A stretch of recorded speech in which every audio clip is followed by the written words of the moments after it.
chapa. Essa sim é aquela pergunta, né, professor?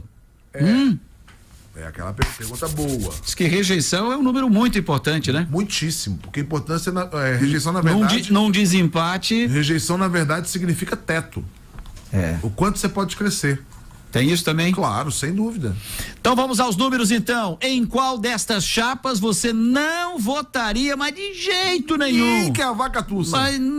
Exatamente. Estimulada múltipla escolha. Explique melhor. Ou seja, múltipla escolha significa que quem foi perguntado, Osmarzinho, podia marcar mais de uma opção. Ah, pois é. Entendeu? Por isso que os números são maiores. Mas eu vi aqui que estourou 100%. Claro, você vai dizer em quem você não vota. Eu posso dizer o seguinte: não voto nenhum dos 3. São 3 votos. Acabou. É isso. Ou eu voto nesses 2 ou eu não voto. Esse aqui, de jeito nenhum. Esse aqui talvez. Então tem isso. Você consegue votar em mais de uma opção. Vamos à rejeição então. Vou repetir aqui, gente. Em qual destas chapas você não votaria de jeito nenhum? Estimulada múltipla escolha. Professor William Meister e Luciane Pereira do Partido dos Trabalhadores, 38,5%. Alexandre Chepa do PL e Osmari do Republicanos, 14,5%. Clóvis Júnior do PSD e Adriano Pivotto do Podemos, 13,8%. Poderia votar em todas, 33%. Não souberam, não responderam, 5%. Está aí os números da rejeição, professor.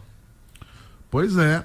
Os números da rejeição mostram hoje uma rejeição maior. Ou estão aí os números da rejeição, né? Mostram uma rejeição maior parte dos trabalhadores. Eu acho que isso aí não é novidade para ninguém, né? Certo. Somos um município muito conservador, somos um município muito ligado à direita. Então é natural que 38,5% dos eleitores não votem no PT. É a maior rejeição, né? Mesmo assim, Tanaka. Vou ver se é o mesmo pensamento aqui. Mesmo assim, para ganhar uma eleição, você precisa de 50% dos votos mais um. Então, se a gente fosse pensar em teto, por que não pensar que é possível? E olha lá embaixo aqui, antes de eu falar das outras candidaturas, poderia votar em todas, 33%, né? Quer dizer, é um número também interessante. Professor Alexandre Chepa e Osmari, então, 14,5% de rejeição, e o Clóvis Júnior e Adriano Pivotto do Podemos, 13,8%. Aqui há um empate técnico, digamos assim, da rejeição? É um empate técnico, sem dúvida. A gente tem que lembrar que essa pesquisa ela tem 4,9 pontos percentuais para mais ou para menos na questão da margem de erro. Então, por conta disso, sem dúvida nenhuma, uma margem de erro ali que proporciona esse empate em rejeição dos 2 candidatos. Lá nos bairros, professor, nós tivemos aqui, vamos ver qual é o bairro com maior rejeição do professor William Meister e Luciane Pereira, a chapa do PT aqui. 55,6% no Sertão do Trombudo. Lá, a rejeição desta chapa, ela é a mais alta aqui de todos os números no Sertão do Trombudo. Deixa eu ver aqui. Alexandre Chepa e Osmari, a maior rejeição dos 2, ou da chapa, como queiram, é no Várzea, olha só. 25%, professor.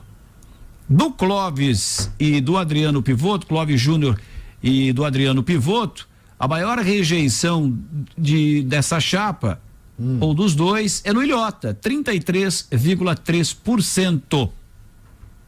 Poderia votar em qualquer uma destas aqui, lá no Tabuleiro, 58,3% é a maior incidência, ou os que mais dizem assim, olha, qualquer um eu votaria, não tem problema nenhum.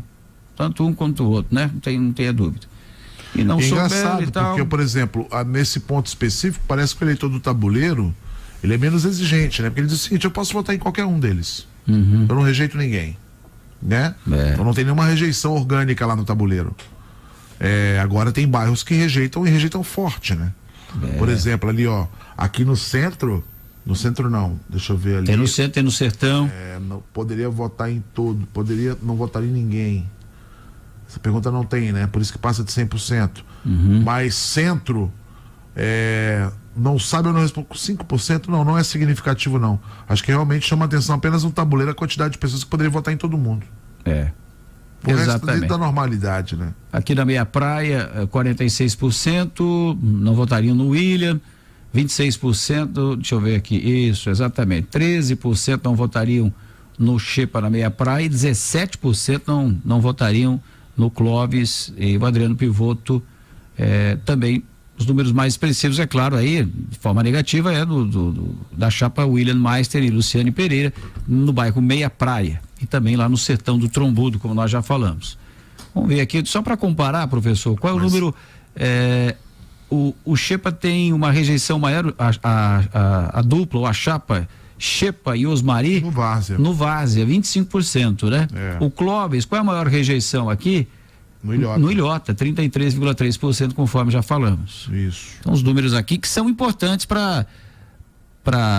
isso é um trabalho das candidaturas, né? Na verdade, quando você. É aquilo que a gente falou agora há pouco. Quando você pensa em rejeição, a gente está falando, na verdade, do teto, é o contrário, né? Então, se você tem 15% que rejeitam o Xepa, significa que os outros 85% poderiam votar no Xepa. Se você tem 14% que não votam no Clóvis, significa que 86% poderiam votar. Podem, exato. Então é uma não questão descartam, né? Eu continuo dizendo o seguinte, mesmo a rejeição do William, o que te inviabiliza?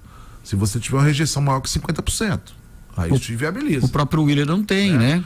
Quando você tem 3 candidatos, ainda dá para ganhar. Porque eu conto sempre uma história aqui, ô Tanaka, me permita, o Osmar está estourado, né?